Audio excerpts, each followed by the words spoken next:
Bismillah. Assalamualaikum warahmatullahi wabarakatuh. Alhamdulillah.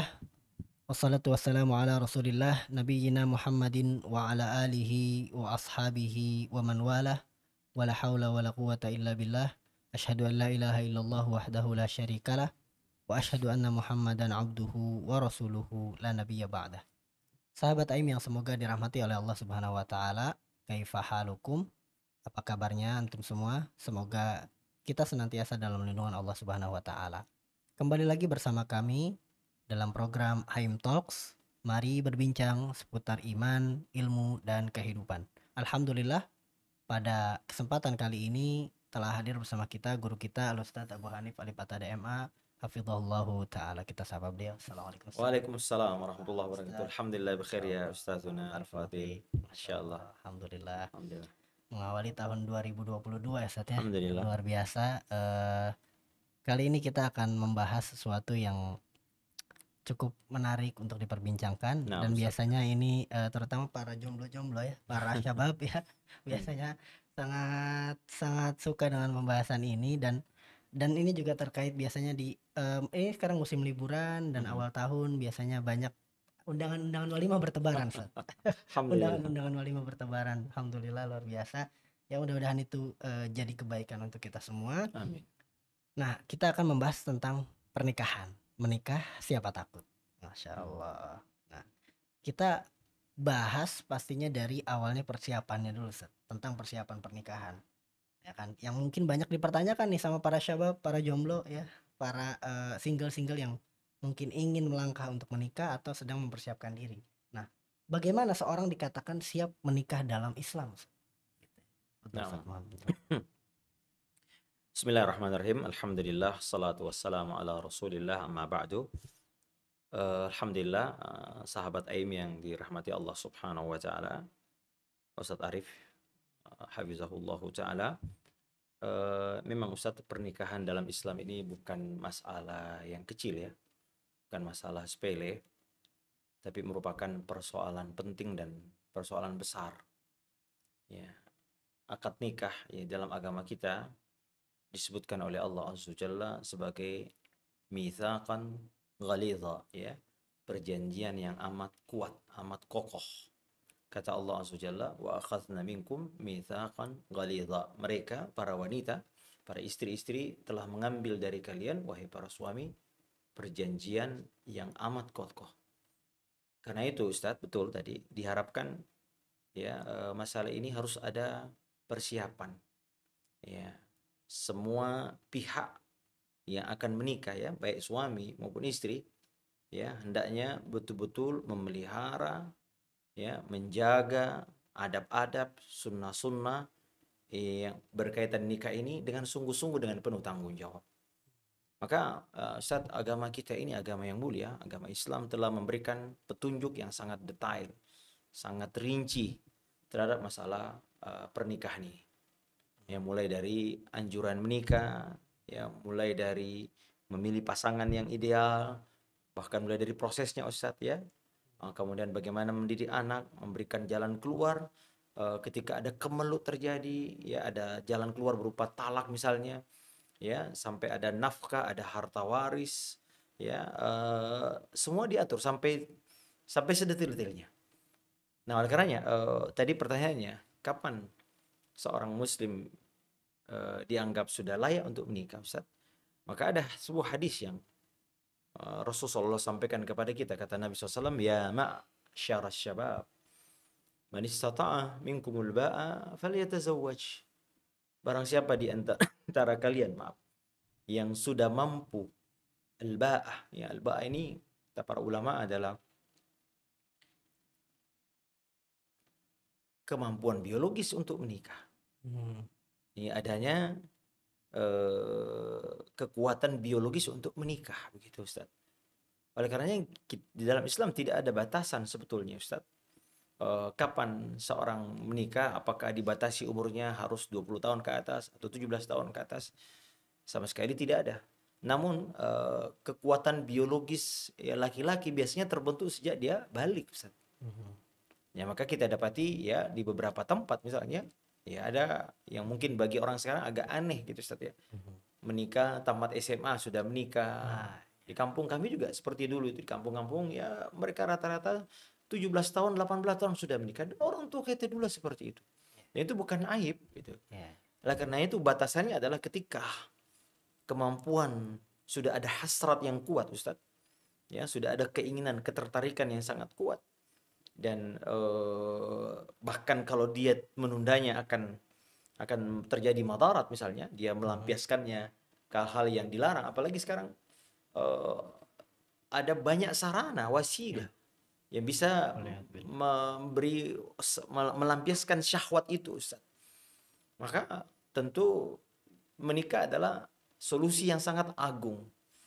Terjadinya kerusakan moral, adanya kebebasan seks yang banyak sekarang terjadi, orang muda berzina, ya, pacaran di mana-mana Ustaz ya, sehingga banyak wanita-wanita hamil di luar nikah. Kemudian banyak pembunuhan bayi yang tidak diinginkan oleh orang tuanya. Ya, dan ini menimbulkan masalah sosial. Nah, sementara nikah ini sebetulnya masalah solusinya.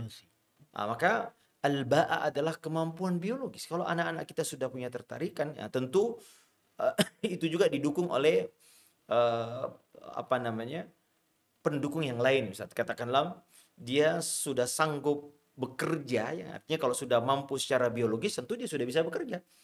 Kuat biologisnya seorang laki-laki sebagai pencari nafkah, maka sudah layak dan sudah dianjurkan untuk menikah. Dia bisa mencari penghidupannya dengan bekerja dengan tangannya Ustaz ya. Maka dia sudah boleh menikah. Jadi tidak harus mapan. Di negeri kita ini Ustaz, menikah itu harus mapan, harus punya motor dulu, harus punya. Nah, ini keliru. Ya, ini keliru. Justru Allah Azza wa Jalla menjanjikan menikah adalah sebab Allah Ta'ala memberikan kekayaan. Iyakunu fuqara yughnihumullahu min fadli. Kata Allah Azza wa Jalla, jika mereka fakir, Allah Ta'ala akan memberikan kekayaan dari karunia-Nya. Makanya para ulama salaf kita mengatakan bahwasanya di antara sebab datangnya rezeki dari Allah Azza wa Jalla adalah menikah. Maka menikah adalah sebab yang bisa membuat, bukan harus mapan dulu ya sahabat Aim. Ya, ada orang kan harus mapan dulu, gaji harus segini, ya tidak. Ya, tetapi karena kalau nunggu mapan kan relatif, banyak orang mapannya 30 tahun, ada yang 40 tahun baru mapan. Tapi ketika hasrat untuk menikah sudah ada, hasrat biologis ketertarikan sudah ada, ya, dan sudah bisa bekerja, punya kekuatan tubuh untuk bekerja dan ada kemampuan, ada skill, ya, maka layaknya seorang sudah, katakanlah kalau kita mungkin Ustadz ya, yang paling tamat SMA itu mungkin sudah bekerja, sudah bisa lah ya. Atau mungkin setelah S1 ini sudah layak. Umur-umur 21, 22 tahun itu adalah sesuatu yang apa namanya? Karena menikah ini Ustadz banyak godaan ya. Terkadang setan asyaitanu ya'idukumul faqr.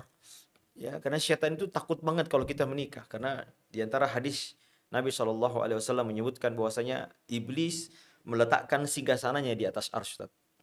Wa yab'atsu sarahu kulla yawmin. Kata Nabi, iblis ini mengutus utusan. Dan orang yang setan yang paling besar godaannya, ya, maka besar juga kedudukannya. Adnahu manzilah. Setiap ada yang lapor, ya, saya sudah begini, kata iblis, ma fa'alta syai'. Tidak ada apa-apanya kamu. Tapi kalau ada yang mengatakan saya telah memisahkan seorang laki-laki dengan istrinya, seorang laki-laki mentalak istrinya, maka serta-merta iblis mengatakan ni'ma anta. Ini bagus nih. Kata para ulama, Ustadz, ini menunjukkan bahwa di mata setan menghancurkan rumah tangga adalah sesuatu yang sangat strategis. Karena dia dianggap iblis sebagai pekerjaan paling top. Karena di situ banyak kebaikan, sumber kebahagiaan. Bukan karena Nabi SAW, sahabat Aim mengatakan, idza tazawwajal ab faqad istakfala nisfal iman. Kalau orang sudah menikah, dia telah menyempurnakan setengah imannya, Ustaz. Maka Masya Allah, ya, syaitan sangat gelisah kalau orang menyempurnakan setengah imannya. Maka dia berusaha menghancurkan rumah. Jangankan ya, sudah berumah tangga pun kita dihancurkan. Apalagi kita mau berumah tangga. Maka diantaranya Ustaz, ditakut-takuti para pemuda. Nanti kalau ini begini, nanti kamu nggak bisa ngempanin istrimu. Nanti ya tentu tidak boleh juga tergesa-gesa. Ya, tapi juga tentu tidak boleh juga terlalu khawatir. Karena kebaikannya, keberkahannya begitu banyak di menikah ini. Sehingga hendaknya ya, ini menjadi sebuah solusi. ya Nah, dari banyaknya penyakit sosial masyarakat kita Ustadz di akhir-akhir ini. Masya, Nah, saya kira itu. Masya Allah, luar biasa ya. Kadang orang berpikirnya bahwa bakal menikah tuh ya sudah punya tabungan sekian, sudah punya rumah satu klaster, sudah punya mobil. Ya Masya Allah. Tapi memang ya yang terpenting adalah ya sudah ada dorongannya dan hasratnya belum. Kalau sudah ada yang lain dihadirkan gitu. Tentu Faktor-faktor yang tentu lain. juga Ustadz juga tentu laki-laki juga harus diberi dasar-dasar, mereka harus tahu juga hak dan kewajiban itu tadi bekal ya. Di antara bekal adalah para suami dan istri mereka sebelum menikah mereka harus tahu ya fikih nikah. Ah, Apa hak dan tanggung jawab, hak dan kewajiban karena adanya akad nikah Ustadz ini akan melahirkan hak dan kewajiban di satu sisi. Ada hak suami yang merupakan kewajiban istri. Ada hak istri yang merupakan kewajiban suami. Nah, tanpa ini mereka akan hanya memikirkan Ustadz Afwan, memikirkan kelezatannya, iya. nikmatnya. Dia tidak memikirkan bahwasanya akad nikah ini memunculkan sebuah amanah, Mhm. konsekuensi berupa tanggung jawab di dunia apalagi di akhirat. Mhm. Ada hak yang akan diminta oleh Allah Azza wa Jalla. Ya. Ya, apakah kita menunaikan hak istri kita? Apakah kita menunaikan hak suami kita? Nah, ini penting. Jadi kita mungkin mazhabnya pertengahan. Tidak menggampangkan, Iya. tapi juga tidak mempersulit. Karena ada juga sebagian Ustadz di beberapa daerah ya, di daerah kami juga di kampung kami itu ada mempersulit menikah dengan apa namanya memberikan uang mahar ya atau uang istilahnya uang Seserahan. panai kalau Ah, tidak itu dengan sangat tinggi sehingga laki-laki itu berpikir sangat ya itu yang makanya tidak salah kalau laki-laki harus berpikir harus bekerja dulu harus minjem dulu jadi akad nikah itu dianggap makanya Nabi SAW mengatakan wanita yang beruntung adalah aisarun nikah yang paling mudah ketika menikah. Nah maka kadang-kadang harus punya mahar kadang-kadang sampai 100 juta Ustaz. Masya Kadang-kadang Allah. bahkan ada yang 1 miliar dan ini menjadi semacam gengsi sosial juga. Nah ini yang adat-adat seperti ini menjadi handicap ya, halangan sebagian laki-laki untuk menikah karena adanya ya kalau boleh kita katakan adat tradisi yang menghalangi persepsi seperti ini. Masya Allah. Ya, jadi hal yang paling penting juga ya dalam bekal pernikahan tuh ya ilmunya ya Sat. Nah, Nah, sebagaimana ya para ulama mengatakan al ilmu qoblal qaul ala wal ilmu qabla amal. al-amal. Nah, Maka ya nikah itu amal yang luar biasa yang butuh ilmu yang bekal yang cukup dalam keilmuannya juga gitu, pengetahuannya dan mentalnya dan lain sebagainya. Insyaallah. nah ilmu ya ilmu bukan berarti harus jadi ustadz dulu ya, Iya, tapi tapi minimal paham minimal kita dasarnya. tahu pokok-pokok tanggung jawab itu ya. Mhm. Apa konsekuensi dari seorang suami bahwa Iya. suami punya kewajiban ya itu merupakan haknya istri. Dan setiap orang akan dimintai haknya ya dimintai apakah dia menunaikan haknya di akhir kiamat nanti la tu'addunnal huquqa yaumal qiyamah kata Nabi SAW di surat Muslim kalian dari sahabat Abu Hurairah kalian pasti akan dimintai pertanggungjawaban atas hak-hak yang kalian emban ya termasuk kita para suami dan juga istri juga ada hak suaminya hak istrinya kalau dia tidak menunaikannya maka dia akan bertanggung jawab di hari kiamat nanti kata Allah waqifuhum innahum mas'ulun ya. Kata Allah Azza Jalla di hari kiamat nanti suruh mereka berhenti. Innahum mas'ulun. Mereka akan dimintai pertanggungjawabannya. Nah, ini butuh ilmu Ustaz karena nikah ini ibadah. Nah, Ya, sebagaimana kaidah mengatakan al ilmu qabla al qauli wal amal. Ilmu mendahului perkataan dan perbuatan. Maka selayaknya memang orang yang mau menikah ya walaupun tidak menjadi kita sarankan sebetulnya Ustaz ini menjadi sebuah program Kementerian Agama ya, mhm. KUA misalnya. Jadi kalau ada orang yang mau menikah, maka ada semacam kayak Aha. ya Training, mentoring atau training agama. penataran Iya. begitu dan katakanlah 3-4 kali dia harus datang ya untuk kalau sudah ada sertifikat katakanlah tidak untuk mempersulit secara administrasi tapi paling tidak ya pihak KUA memberikan ya yang ada cuma biasanya ceramah ya khutbah nikah atau nasihat perkawinan itu hanya Iya. 5 menit 10 menit paling lama Iya. dan itu singkat saja dan itu tidak cukup seolah-olah kalau sudah seperti itu sudah dinasihatin ya padahal hak-hak rincian tentang hak-hak itu sudah sangat jelas ya maka perlu ya maka mungkin tokoh-tokoh masyarakat ya mungkin di DKM ya setiap ada yang menikah ya maka laki-lakinya atau mungkin akhwatnya ya, diberikan semacam penyuluhan ya pranikah ya penyuluhan pranikah agar intinya mereka punya ilmu, mereka punya tanggung jawab sehingga tidak memandang enteng ya masalah pernikahan ini. Tapi kita lihat justru yang ribet itu justru tetek bengeknya Ustaz. orang kalau mau menikah itu pikirin WO-nya, mikirin cateringnya, mikirin souvenirnya Ustadz. Iya. Ini yang begini-begini yang tidak. Ya itu hanya, ya walimah itu kan sunnah. Ya resepsi itu sunnah. Aulim walau bisyatin. Kata Nabi SAW, oh, bikin walimah walaupun dengan seekor kambing. Tapi kemudian kadang-kadang itu yang menjadi, ya bagaimana dekorasinya, bagaimana apa itu, apa sih, Dress code, kostumnya. kostumnya. Ini yang jadi rincian detail yang begini bikin sementara yang tujuan menikah yaitu akad nikah itu adalah untuk membangun rumah tangga menjadi hilang maknanya, hilang ruhnya Ustaz. Sehingga kita dapati Ustaz ya ketika orang menikah ya, setelah menikah ya hanya hiruk pikuk semerbak ketika menikah, dibikin semacam syahdu, ada WO-nya. Tapi itu hanya semacam formalitas aja. Setelah itu semua tamu udah pulang, maka dia akan menghadapi real kenyataan rumah tangga dan dia kaget gitu. Nah, inilah pentingnya berilmu sebelum menikah. Nah, Masya Allah ya, itu luar biasa pentingnya berilmu sebelum menikah ya, Ustaz. Nah, ini terkait keilmuan bekal menikah yang juga masih banyak belum diketahui, dan juga ada hal yang juga penting untuk diketahui tapi banyak yang mungkin orang masih belum tahu, Ustaz. Itu bagaimana langkah yang syar'i dalam proses pernikahan, Ustaz. Nah, Karena kan memang tidak semua orang menempuh langkah-langkah yang syar'i ini gitu, Ustaz. nah, Ustaz. Barakallahu fiik. Jadi memang syariat agama kita ini memberikan adab-adab Ustaz. Ya koridor jalan ya bagaimana menempuh, ya karena ini tujuan yang sangat agung. Menikah ini Masya Allah Ustaz ya, di samping merupakan tuntutan tabiat ya, agama kita ini dibangun di atas fitrah ya, fa aqim wajhaka lid-dini hanifa fitratallahi allati fataran nas. Menikah ini adalah suatu tuntutan fitrah, gariza, insting manusia. Namun juga di dalamnya banyak keutamaan-keutamaan. Masya Allah membangun rumah, karena masyarakat yang kuat itu dibangun di atas rumah tangga. Jadi boleh saya katakan Ustaz, rumah tangga ini adalah markas, ya pusat ya membangun masyarakat Islam itu dari rumah tangga ini. Ya, maka dari rumah tangga yang kuat ini, maka insya Allah akan terbentuk masyarakat yang kuat, masyarakat Islam yang kuat. Dari mana kita mulai, sahabat Aim? Dari rumah tangga kita masing-masing.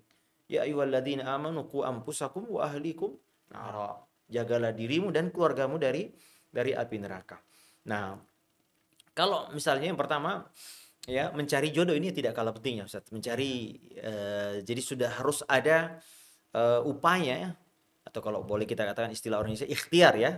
Ikhtiar untuk ya jodoh sudah ditentukan sama dengan rezeki. Tapi kalau kita tidak ada tahu al-akhdhu bil asbab, mencari sebab, bagaimana kita mendapatkan jodoh? Maka banyak sekali jalannya Ustaz. Di antaranya adalah meminta tolong kepada orang. Karena itu dalam Al-Qur'an Allah Ta'ala katakan wa ankihul ayama ya wassalihina min ibadikum, ya nikahkanlah. Jadi perintahnya wa angkihu, bukan menikahlah. Artinya pihak-pihak yang memiliki kewenangan hendaknya punya tugas untuk mencoba ya mencari orang-orang yang layak sudah menikah untuk diurus.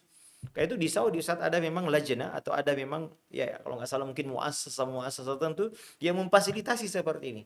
Karena di sana konon kabarnya ya uang mahar itu sangat, maka mereka membangun semacam yayasan sehingga mencari donasi kepada orang-orang yang sudah layak ingin menikah tapi terbentur dengan dana.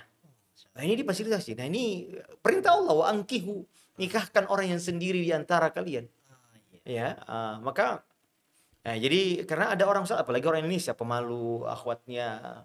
Maka kita bersyukur jika ada lembaga-lembaga yang memfasilitasi ya istilahnya kalau kita di Indonesia itu nyomblangin gitu ya. Nah, kalau Ustadz dulu dicomblangin apa nyari sendiri? Alhamdulillah anak nyari anak tetangga. Oh, Masya Allah. Tetanggaku idolaku, Ustaz.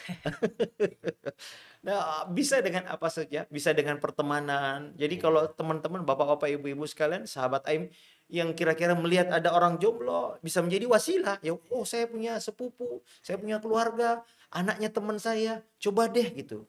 Dan memang harus ada yang memikirkan ini, Ustaz. Karena ini perintah Allah, wa angkihul ayam. Nikahkan orang sendiri di antara kalian. Nah ini jadi jangan biarkan anak-anak kita mencari jodoh sendiri, Ustaz. Ini kan banyak orang manusia, dia udah gede, biarin aja. Bukan masalah itu, tapi kita harus arahkan, bimbing. Ya namanya anak-anak muda kadang-kadang mengikuti seleranya, hawa nafsunya. Sehingga mereka, ya mohon maaf ya, mereka terjerumus, tergelincir dalam dosa, baru kita sadar, bikin malu orang tuanya. Karena mereka kita nggak, ya paling nggak diajak diskusi, apakah sudah punya calon, ini kalau sudah dianggap serius, ya sudah, ya diajak ngobrol baik-baik, ya. Atau bisa juga ya seorang wali menawarkan. Rasulullah SAW atau para sahabat, kita katakan Umar bin Khattab menawarkan anaknya. Dia datangi Abu Bakar As-Siddiq, tolong nikahi Hafsah. Dia datangi Utsman bin Affan, Abu Bakar diam. Utsman bin Affan mengatakan, Utsman, saya belum berniat menikah. Lihat bagaimana Umar. Akhirnya Rasulullah SAW yang menikahi. Ini menunjukkan bahwasanya itu juga ya. Jadi kalau kita punya anak gadis, ya nggak ada salahnya kita cari-cari tempat yang baik. Mungkin di masjid ada seorang ustadz muda, atau mungkin ada anak-anak yang masya Allah kita lihat akhlaknya baik. Kan Nabi SAW mengatakan, idza ja'akum man tardawna khuluquhu wa dinahu, ya fazawwiju, jika ada orang yang datang kepadamu mengkhitbah anak perempuanmu, engkau ridho dengan akhlak dan agamanya, maka nikahkanlah. Ya, ini. Jadi itu saatnya mencari dulu, kemudian mencari tahu, ya mencari tahu bisa dengan mencari informasi dari tetangganya, dari temannya, ya. Jadi bukan dengan pacaran, Ustaz. Nah, pacaran ini sama sekali tidak memberi kontribusi positif dalam menikah. Karena kan hujahnya biasanya, ya kalau nggak pacaran dulu, Gimana menikahnya? Itu keliru. Gimana membangun Ada chemistry. banyak penelitian, Ustaz, bahwasanya orang yang membangun hubungan sebelum menikah itu tidak berkorelasi dengan setelah menikah. Sama sekali tidak ada korelasinya. Karena hubungan sebelum menikah banyak kepalsuan. Iya. Jadi dikagetkan ya. Banyak pencitraan di rumah saya pernah datang, ada masih 3 bulan baru menikah, sudah berantem mau cerai gitu ya. Akhirnya datang ke rumah minta nasihat lah, Ustaz. Terus suaminya yang bilang, Ustaz kami 7 tahun pacaran, 7 tahun pacaran, 3 bulan menikah sudah mau cerai. Ini fakta. Ini menunjukkan bahwasanya tidak ada kaitannya kalau orang mau menikah harus pacaran dulu. Ternyata enggak. Karena ketika ya katanya supaya menjajaki dulu, iya, tapi tidak otentik. Seorang kalau sudah pacaran pasti yang baik-baik dong. Kemudian yang kedua, dilarang oleh Allah SWT. Itu dosa. Ya kalau lah misalnya ada, katakanlah dia bisa cari tahu watak masing-masing, tapi hubungan itu tidak bagaimana kita mau mencari sesuatu yang baik diridhoi Allah SWT dengan cara-cara yang tidak berkah, Ustaz. Kita mau menikah, ini ibadah, tapi kita lalui dengan pacaran. Dan celakanya banyak orang tua justru kalau anaknya nggak pacaran merasa khawatir. Kamu kok nggak ada pacarmu? Pacaran sana gitu. Ini gimana? Orang tua ini dituntut di hari kiamat. Anda semua dituntut di hari kiamat kalau membiarkan anak kita pacaran. Dosa. Mana ghirah kita, apa ini bahasa Indonesia? Ghirah. Kecemburuan kita kepada agama. Yang Nabi mengatakan dayus, ya, laki-laki yang tidak punya rasa, anaknya pacaran dibiarkan. Bahkan didukung, disupport. Ini gimana dosanya? Inilah pangkal kerusakan dalam rumah tangga kita jika suami atau kepala rumah tangga, seorang ayah tidak memiliki kecemburuan ketika anaknya pacaran dijemput oleh laki-laki, dia nggak marah. Ya, alasannya agar bisa menikah. Banyak cara-cara yang lebih syar'i, lebih berkah, ya, yang mendatangkan kebaikan rumah tangga anak kita dibanding cara-cara seperti ini. Dan ini bukan cara Islam, ini cara orang barat, orang kafir pacaran.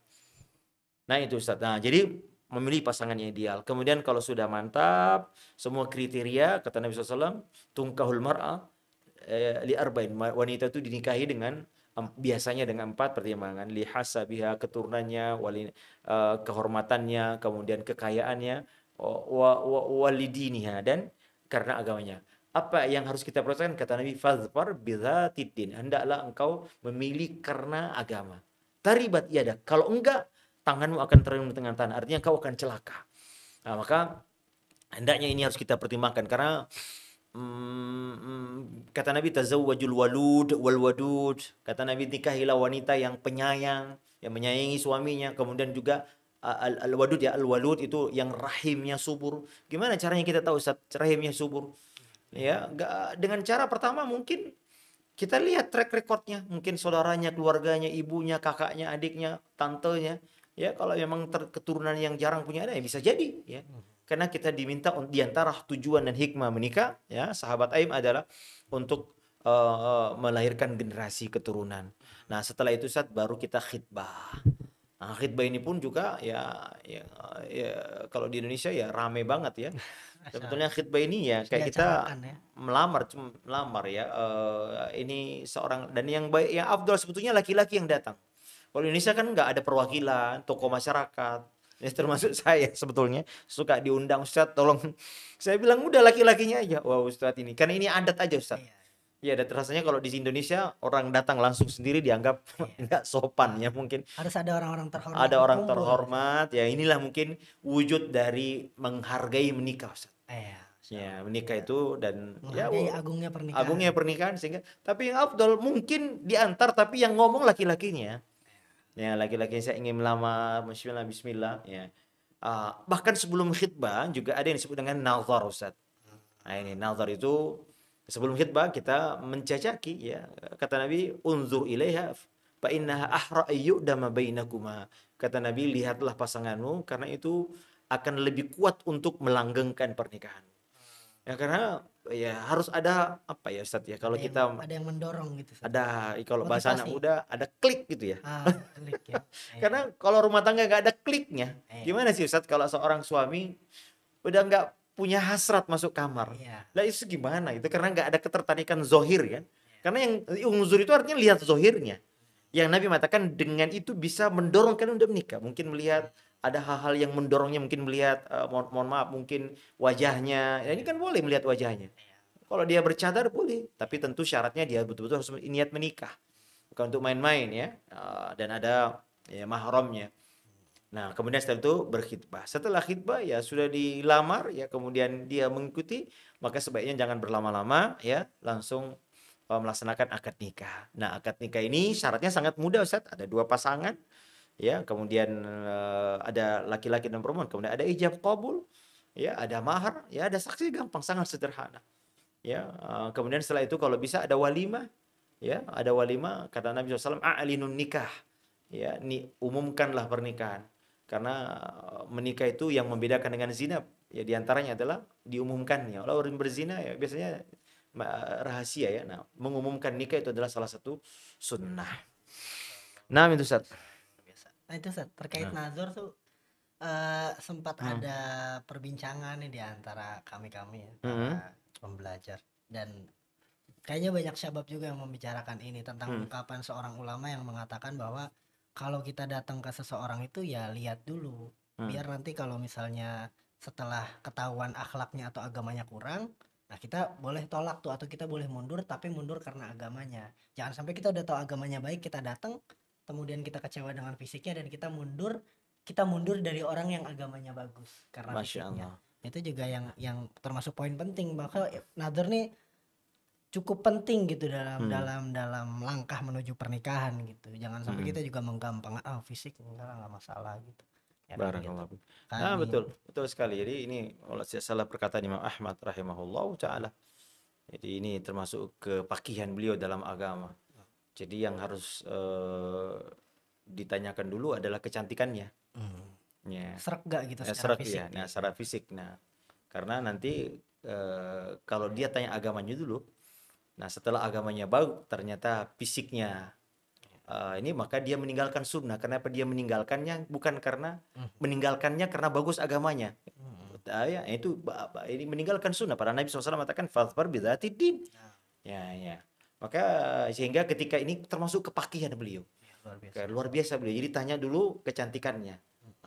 Karena kalau sudah cantik agamanya baik, nah pasti ya. Kalau sudah tidak jelek tapi agamanya baik, ya berarti Anda meninggalkan seorang yang agamanya baik. Sementara Nabi mengatakan pilih karena agamanya, itu makanya berdosa. Nah, melihat ini pun juga Masya Allah Ustaz, jadi saya beberapa kali rumah kami sering jadi tempat nazar Ustaz. Ada mungkin 5-6 kali lah ya. Nah, ini memfasilitasi, walaupun saya tidak serius di situ, artinya saya tidak betul-betul fokus menjomblangi orang. Kalau ketemu ada yang minta tolong, oke saya tolongin. Tapi beberapa kali, 5 kali, 6 kali, ya Masya Allah ya, ada yang butuh 2 kali Ustaz, boleh nggak saya nazar aja? Loh kenapa kemarin? Saya belum puas. Boleh diulang-ulang sampai laki-laki ini merasa Belum mantap. klik tadi, belum Belum klik, hanya sebentar. Makanya kadang-kadang kalau sudah nazar, saya bilang masih mau nggak? sudah cukup, ada yang cuman 5 menit 10 menit udah start, saya insya Allah mau. Nah ini Masya Allah sebuah fasilitas yang Islam ini memfasilitasi kita, karena Masya Allah Ustaz, kita harus tahu kan. Saya pernah mendengar kisah ada orang yang mencari ini, udah Ustaz, tergantung Ustaz. Dia minta tolong sama Ustadznya. Setelah menikah baru dia kecewa banget.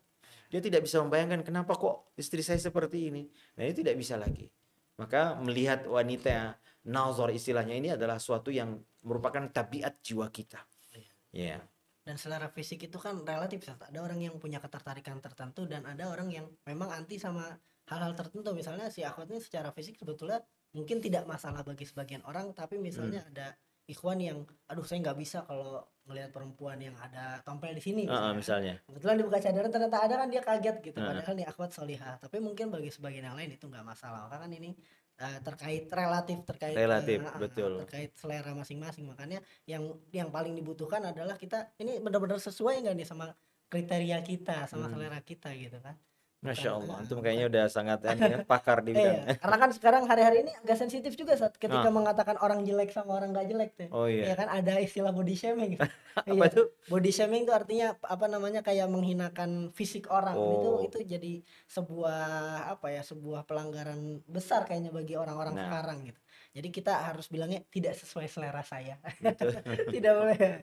Tapi ya itu juga bagian dari hal yang penting nazar ini. Dan terkait perkataan Imam Muhammad tadi, Masya Allah kefakihan beliau yang itu cukup harus jadi acuan kita untuk hari ini, ya kan. Nah kemudian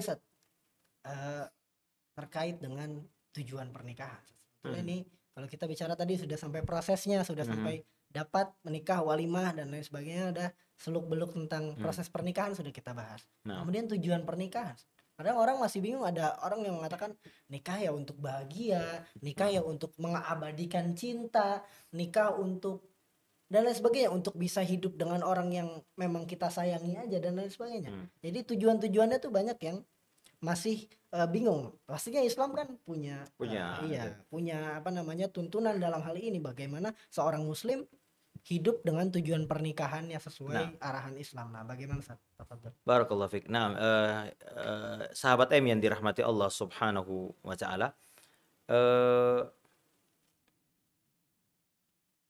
di antara tujuan, banyak sebetulnya tujuan pernikahan, tapi di antara tujuan utama adalah membentuk rumah tangga yang syar'i, yang islami. Di dalamnya ada syariat Islam ditegakkan. Ini tujuannya. Ya, jadi adanya suami istri saling tolong menolong. Makanya Nabi mengatakan di antara ciri wanita yang soleha adalah wanita yang membantu suaminya dalam kebaikan. Ya. Makanya Allah Ta'ala katakan illa ayyakhafa alla yuqima hududallah. Ya. Jadi kalau dia takut tidak bisa lagi menegakkan syariat Allah, maka ini syariat yang untuk cerai, untuk talak ya. Yang menunjukkan bahwasanya rumah tangga adalah menegakkan syariat Allah dalam rumah tangga kita. Ya, Masya Allah, ada sholat, ada ibadah-ibadah yang sangat luar biasa. Ya, kita mengajarkan tauhid, mengajarkan agama kepada anak-anak kita, mengajarkan istri kepada anak kita. Banyak sekali ibadah yang bisa dilakukan dalam, makanya kata para ulama bagaimana Nabi Musa Ustaz ya rela menjadi penggembala 8 tahun dalam rangka menikah, maharnya. Ini menunjukkan, kata Imam Ibnu Qayyim rahimahullah, menunjukkan bahwasanya menikah ini sangat agung. Mudah bagi Nabi Musa untuk beribadah sunnah 8 tahun itu. Banyak ibadah-ibadah sunnah yang bisa dilakukan, tapi beliau rela untuk bekerja selama 8 tahun atau 10 tahun untuk membayar mahar istrinya, karena di dalamnya banyak kebaikan yang sangat besar. Maka menegakkan syariat Islam seperti mengajarkan anak tauhid, Ustaz, mengajarkan sunnah-sunnah Nabi SAW, kemudian mengajarkan sholat. Semua bangunan syariat Islam itu, Ustaz, dibangun dalam rumah tangga, diajarkan, dimulai dari rumah tangga kita, sahabat Aib. Bagaimana kita bertakwa. Nah, kemudian diantara yang lain juga, Ustaz, adalah membentengi kita dari akhlak yang buruk. Membangun akhlak yang baik. Dalam rumah tangga ada kasih sayang, wa ja'ala bainakum mawaddatan wa rahmatan, ada ketenangan jiwa, litaskunu ilaiha, kata Allah, agar engkau merasa tenang, merasa bahagia. dengan orang yang bahagia di rumahnya, maka insya Allah dia akan bahagia dimanapun dia berada. Ya, kata Nabi SAW, fa innahu aghaddu lil basar. Menikahlah karena itu bisa menahan pandanganmu. Kemudian wa ahsanu lil faraj, juga bisa membentengi kemaluan kita. Nah, maka ya apalagi sekarang Ustaz, maksiat luar biasa.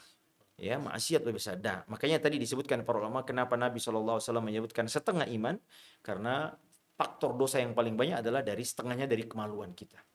Nah, makanya Masya Allah ya. Kemudian juga diantaranya Ustaz adalah memenuhi tuntutan gharizah, ya, insting ya. Asal Islam dibangun di atas fitrah. Ada agama yang melarang menikah saat ya. Dengan menjadi membujang. Islam melarang. Kata Nabi SAW, wa atazawwajun nisa. Aku menikah dengan wanita. Man raghiba an sunnati falaysa minni. Siapa yang membenci sunnahku, cara hidup seperti ini, bukan golonganku. Maka tabiat manusia dibangun di atas Islam dibangun di atas sesuai dengan fitrah manusia. Kemudian juga Ustaz, hadirin yang dimuliakan Allah Subhanahu wa taala, tentu dalam rangka meningkatkan ibadah kepada Allah Subhanahu wa taala. Di dalam rumah tangga ada sedekah, ada nafkah, ya, ada dengan dari sudut pandang rumah tangga, orang yang suami yang mencari nafkah Ustaz, itu adalah sebuah amal ibadah. Ya, seperti jihad di jalan Allah Subhanahu wa taala dan amal-amal soleh yang lain, bahkan ya, berjima dengan istri pun Ustaz bagian dari ibadah kepada Allah Azza Jalla. Ya, inna fi biti ahadikum sadaqah, kata Nabi, di kemaluan istrimu ada ladang sedekah. Oleh karenanya hadirin yang belakang, sampai kata Nabi, engkau memberi suapan kepada istrimu itu dianggap sedekah. Maka Nabi SAW mengatakan, rahimallahu rajulan ya qama minal laili ya fa shalla wastaiqadha imra'atahu. Sesungguhnya Allah merahmati suami atau istri juga, bangun salat malam, bangunkan suaminya atau bangun istrinya. Kata Nabi SAW, lihat Allah Ta'ala, Nabi SAW mendoakan kebaikan rumah tangga yang dibangun di atas ibadah.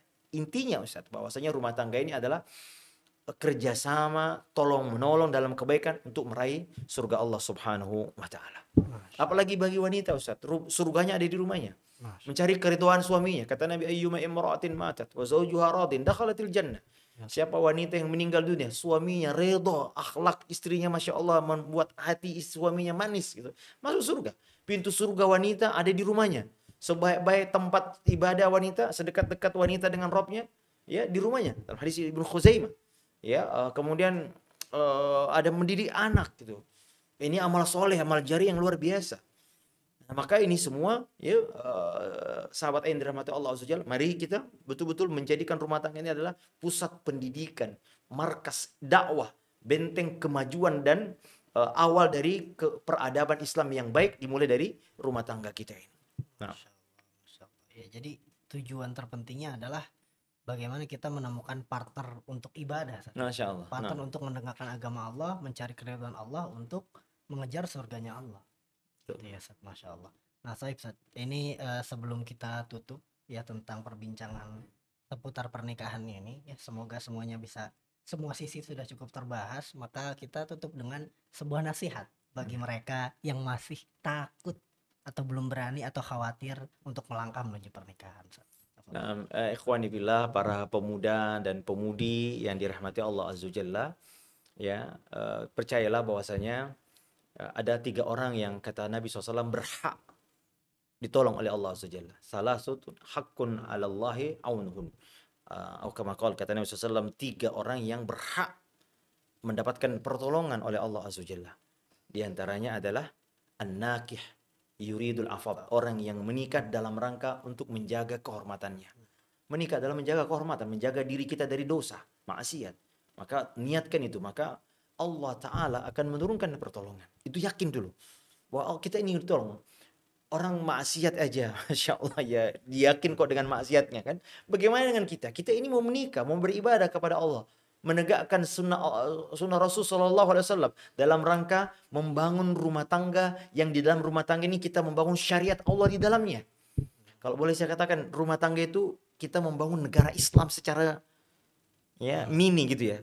Kayak di rumah tangga kita kan kepala presidennya, Kita kalau jangan jauh-jauh ingin membangun daulah Islamiyah dulu. Bangun dulu dalam rumah tangga kita. Anda sebagai presidennya, bangun di situ bagaimana sholat berjamaah, bagaimana menanamkan tauhid, pendidikan sholat dan lain sebagainya. Maka yakinlah ya, saudara-saudaraku, adik-adikku, bahwasanya jika Anda mengikhlaskan, meniatkan diri dengan benar, tujuannya tadi yuridul afaf, ya ini ingin menjaga kehormatan iffah, ya, keselamatan, apalagi sekarang adik-adik sekarang berada di tengah-tengah situasi masyarakat yang subhanallah. Ya sangat-sangat mudah bagi pemuda dan pemudi untuk tergelincir dalam dosa dan maksiat. Agak sulit mencari pemuda-pemudi yang tidak pacaran hari ini.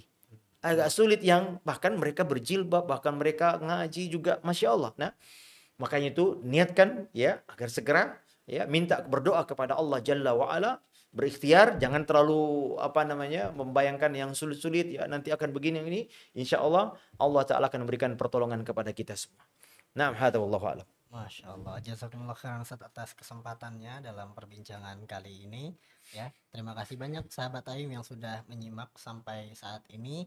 Jangan lupa dukung kami dengan subscribe YouTube kami di Mahat Abdullah Ibni Mas'ud. Kemudian follow kami di Instagram di Mahat_Aim. Dan kami juga hadir di Facebook dan Spotify ya. Jangan lupa simak episode Aim Talks selanjutnya ya. Terima kasih banyak. Jazakumullahu khairan katsira. Mohon maaf apabila ada kekurangan ataupun kesalahan dalam penyampaian. Aku qouli hadza wa astaghfirullah li wa lakum. Subhanakallahumma wa bihamdik asyhadu an la ilaha illa anta astaghfiruka wa atubu ilaik. Wassalamualaikum warahmatullahi wabarakatuh. Waalaikumsalam.